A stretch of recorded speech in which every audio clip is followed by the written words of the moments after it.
Now come back in the Adhalom train station here in Asdod. And I need to wait. There is no train directly to Beersheba, so I need to wait the Ofakim train going to Ofakim 651. Maybe after 10 minutes, the train will come, and then after that, I need to drop down to Ofakim.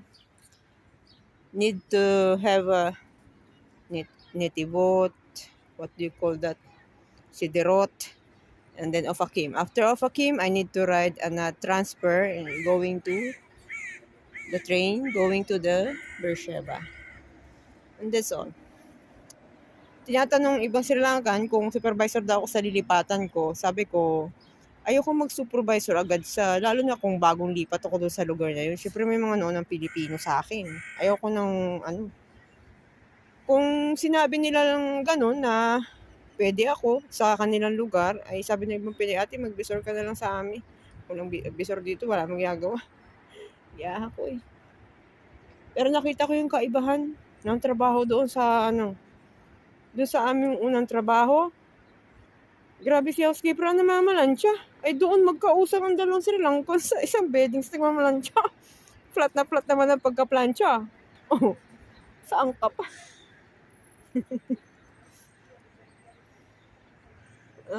Iniisip ko si Jovelyn na supervisor rin kasi matagal na doon. Nasa Pinas na doon yung baby niya. Ay, nako. Titinan ko. Kasi syempre dagat yan. Hindi pa peak season ngayon. Kapag peak season, floor 1, 2, 3 nila, balagan. It's normal, balagan, balahuraan. Anong oras kaya ang biyahe ng bus kahit anong gabing-gabi ka na makauwi na late ka umuwi? Kaya yun. Nag-cuscut daw sila ngayon eh. Sabi ni Jovelyn, 2 floor daw siya. Parang yung nangyari sa amin. Pero stay over daw naman pala sa baba. Stay over. Tapos ang housekeeping manager nila, siya yung naghahatid ng towel. Malaking katawan ng housekeeping manager. 50 years old. Matangkad, Russian siya. Tagal ng trend. Russian ang HR, Russian din ang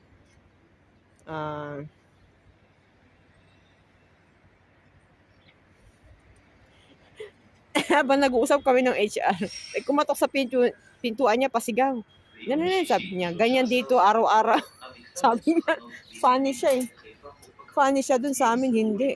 Kumatok ka, huwag kang pasigaw-sigaw. Stick ko parang mga takot ang tao. So dito parang parang katropahan mo na yung HR. Ewan ko ba? Trabaho dun sa una naming hotel, trabaho ng 4 na tao. Titinan ko kasi hindi pa naman ngayon yan. Pag summertime, tsaka Pesak, yun ang maraming mga guests eh.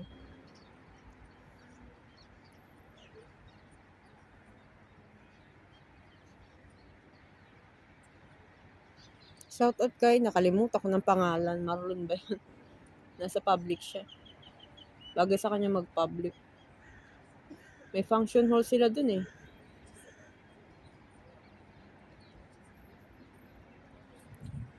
Yung Asdod Leonardo, hanggang ilang floor lang yata sila. Wait, may 13, 14, hindi daw yun. Hindi ko alam kung nagpa-function ba yung 13, 14? Or nagsimula sa 3, 3, 4, 5, 3, 4, 5, 6, 7, 8, 9, 10, 11, 12. May big room din sila, pero ang big room nila walang jacuzzi. Katulad sa amin, doon may jacuzzi.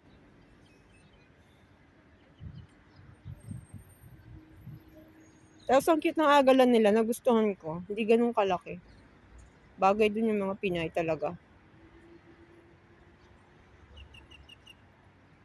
Kasi mataas ang konti ang sahod ko sa kanila. Nakakahiya naman kung housekeeper ako. Pero every month babalatuhan ko na lang sila. Housekeeper pa rin ako, bahala na. 4 shekel lang laman ko sa kanila. Ewan ko kung ganun pa rin, babaguhin or ano pag-uusapan nila, i-training muna nila ako bago ako maging bisor. Pero basta ako, kahit supervisor ako sa pinanggalingan ko, ayaw kong mag-supervise sa paglipat ko. Gusto ko magsisimula ako sa simula. Aray ko, sa katawan. Nasaan na ang tren ng ano, Ofakim? Ayan. הרכבת של השעה אופקים. 4:14 דקות לאופקים, בצל נתיב 3, הנכם מתבקשים להתרחק משפת הרציף. The train now. Bawal masingarilyo sa train station kahit saan. Dumi ang aking damit. Ala, hindi ko nalabahan. May mga itim-itim.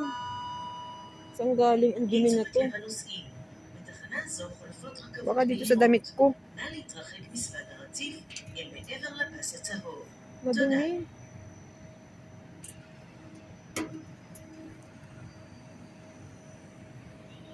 Bye-bye. Umalis na daw yung iba nilang kasama, lumipat ng ibang hotel. Siyempre, habang tumatagal, nag-i-improve yung ating skills, nakikita natin na, hindi na ako pwede dito, doon na ako. Ako, hindi na ako pwede doon. Pero ayaw kong magmadali. Kailangan kong magtrabaho muna doon, sa lilipatan ko ngayon. And then, sabi ko sa HR, okay, ayusin niyo yung papel ko, okay. Kasi para pag biyahe ko ng Pinas, ayaw kong magka-problema sa visa ko. Hulihin ako ng pulis, bakit ganyan dyan sa trabaho. Okay? Bye-bye!